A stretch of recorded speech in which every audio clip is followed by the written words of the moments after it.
Let me tell you something that might shock you. When it comes to burning calories, lifting weights is not the powerhouse you think it is. In fact, it's downright disappointing how few calories you actually torch during a weightlifting session.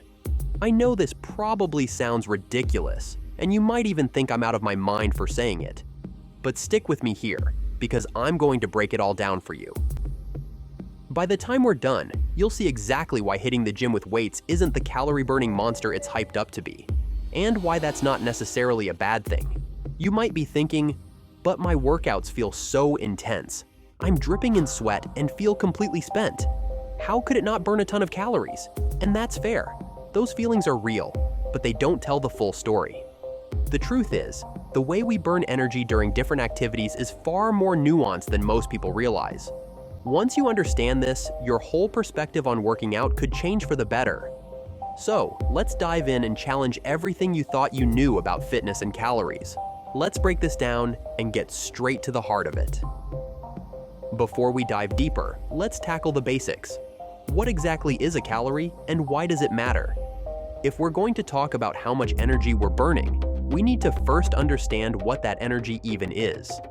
A calorie, technically speaking, is the amount of energy needed to raise 1 liter of water by 1 degree Celsius. But don't worry, you don't need to memorize that. Just think of it as a unit of energy, like fuel for your body. Now, here's where it gets interesting. How much physical work does it take to burn a single calorie? Get this, you'd need to lift or raise 880 pounds, 3.28 feet high, to burn off just 1 calorie. Let that sink in for a moment. That's a massive amount of effort for such a tiny amount of energy burned. And think about this. How often are we really doing anything close to that kind of work in our daily lives, let alone during a typical workout? Suddenly, all those extra snacks don't seem so harmless, do they? This is where the reality of energy balance starts to hit home. It's not about how hard something feels, it's about the actual energy output, and that's where most people get it wrong.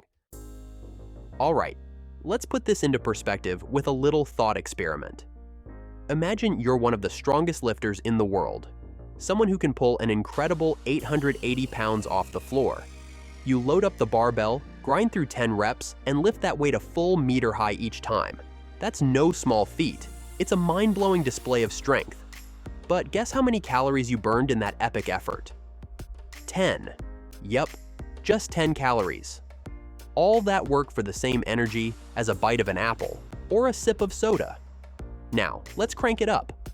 Let's say you're a machine and you crush 10 sets of those deadlifts, 10 reps each, 880 pounds every time. That's an insane workout by any standard, and it adds up to about 100 calories burned. Pretty impressive, right? But here's where it gets interesting. If you swapped out that hour of max effort lifting for a simple walk, you'd burn twice as many calories walking just a mile. Crazy, isn't it? It really makes you think about how our bodies expend energy.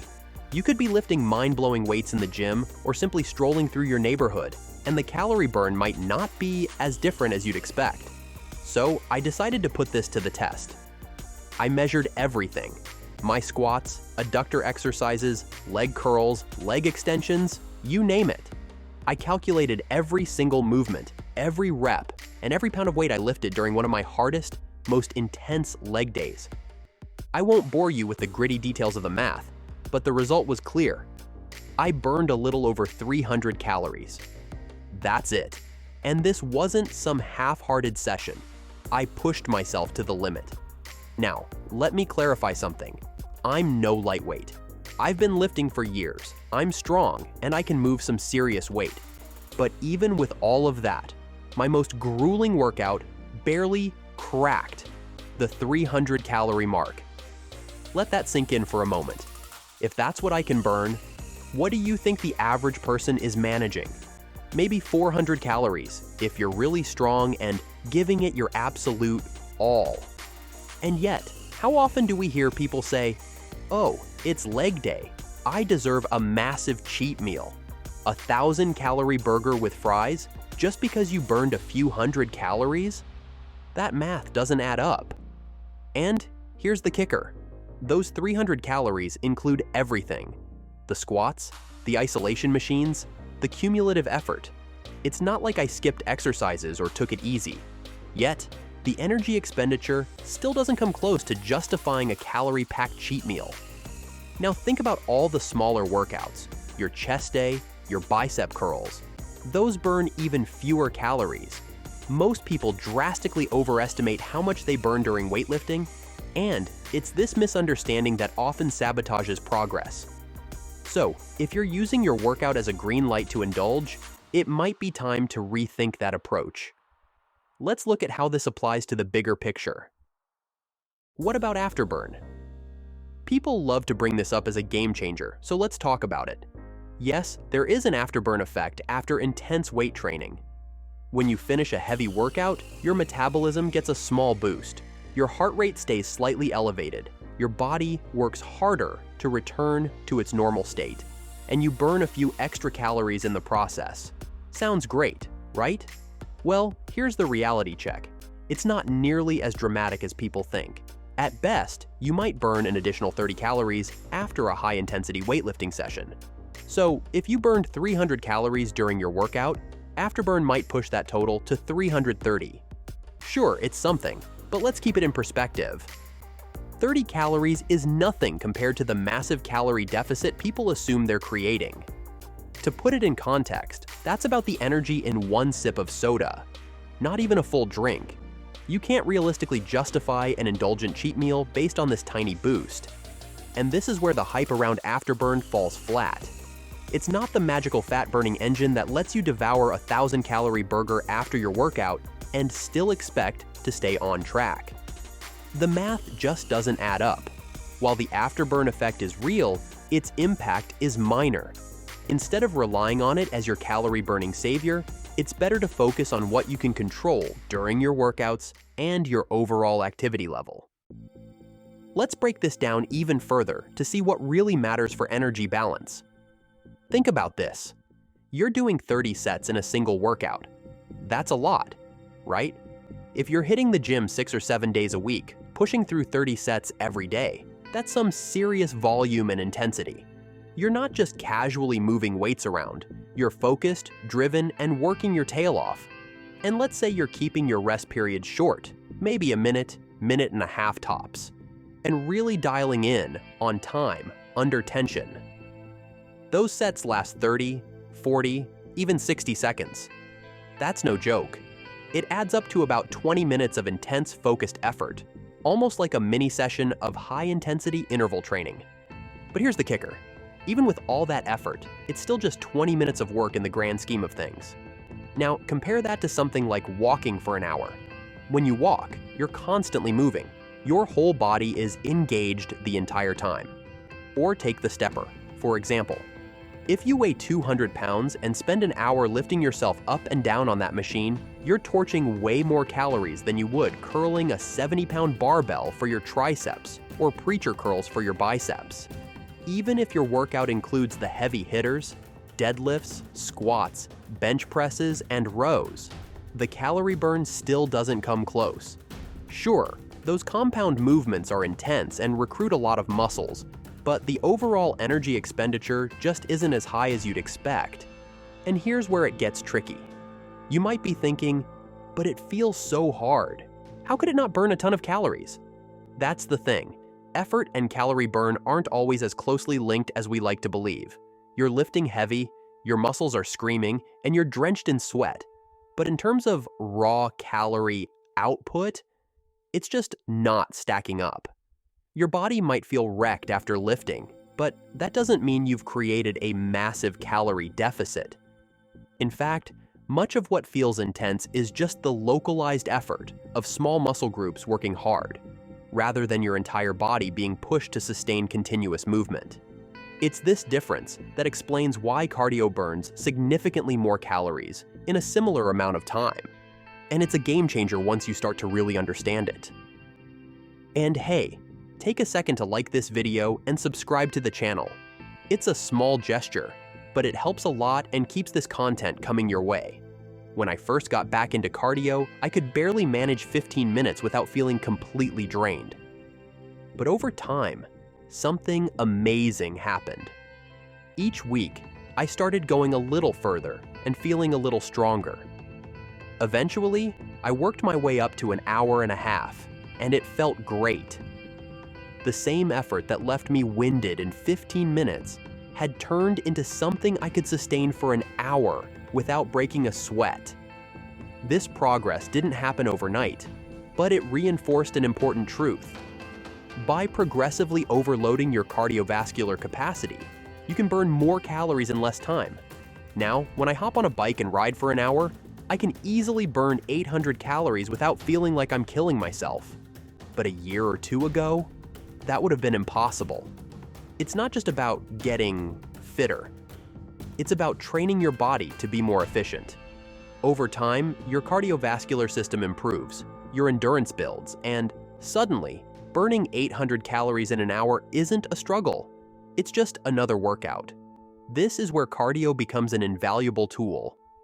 Let's say you only have an hour and a half at the gym. If you spend an hour lifting weights, you might burn 300 calories, especially on a heavy leg day. For the average person, that number is probably closer to 150 to 200 calories. That's not enough to create a significant calorie deficit over time. Think about it. 200 calories is just a couple of bites of a hamburger, and it's gone. But if you tack on 30 minutes of cardio, things start to change. In that extra half hour, you might burn another 200 calories. And here's the beauty of progressive overload. As you get efficient, those 30 minutes become even more efficient. After a month, you could be burning 250 calories in the same amount of time. A year later, it might be 300, and in a few years, you could burn 500 calories in just 30 minutes. That's the power of consistency and gradual improvement. When you combine this with strength training, the benefits compound. You're not just burning calories during cardio, you're also building muscle, which boosts your resting metabolism. Over time, this creates a cycle where your body becomes a calorie-burning machine. And instead of trudging along on a treadmill like it's a chore, you're powering through workouts with energy and purpose. The beauty of fitness is that it's self-reinforcing. The more progress you make, the easier it becomes to stay consistent. When you're fit, your workouts feel less like a battle and more like an empowering habit. You're able to push yourself harder without feeling drained, and you start seeing results that motivate you to keep going. That's why staying fit feels easier than starting over. It's a momentum game. However, losing that momentum is a reality for many people, and that's okay. Life happens, and sometimes fitness takes a back seat. But here's the good news. You can always start again. Even if 30 minutes feels like a mountain to climb at first, every small effort counts. Over time, those little wins, an extra 5 minutes here, a slightly faster pace there, add up to major progress. It's also important to acknowledge that everyone's starting point is different. If you're comparing yourself to someone who's been training for years, it's easy to feel discouraged. But their progress didn't happen overnight, and neither will yours. Focus on your own journey and celebrate the milestones you achieve along the way, no matter how small they might seem. Fitness isn't about perfection. It's about persistence. It's about showing up for yourself, even when it feels tough. And the more you invest in building your strength and endurance, the more your body will reward you with energy, resilience, and health. Whether it's lifting weights, going for a run, or simply walking a little farther than yesterday, each step forward is a step closer to your goals.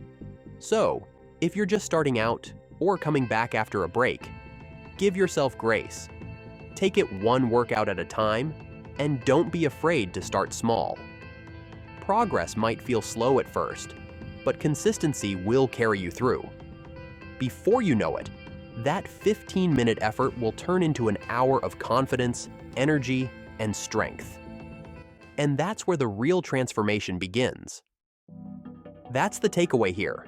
Lift weights to build your metabolism and do cardio to build your fitness. Together, these two approaches create a balanced plan that helps you burn more calories in less time and stay lean with the same level of effort. But let's set the record straight.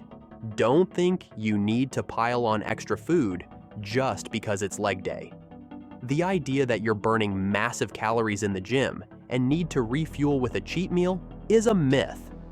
Cardio burns far more calories than weightlifting ever will, and understanding that can help you make smarter choices. Weightlifting is an incredible tool, but it's not about the immediate calorie burn. In fact, most of your time lifting weights involves sitting around and resting between sets. Sure, it feels intense when you're in the middle of a set, especially when smaller muscles like your biceps are working to failure. But in terms of overall calorie burn, it just doesn't compare to cardio. Cardio, on the other hand, is non-stop movement. Whether you're running, biking, or walking uphill, your entire body is engaged and working to keep you moving. That's why it burns so many more calories. So if your goal is to torch calories quickly, cardio is your best bet. But if you want to boost your metabolism for the long term, weightlifting is essential. The two aren't competing, they're complementary. By including both in your routine, you're setting yourself up for success in both the short and long term. Be sure to check out some of the other videos popping up here. They're packed with tips and insights to help you crush your fitness goals. Thanks for watching, and I'll see you in the next one.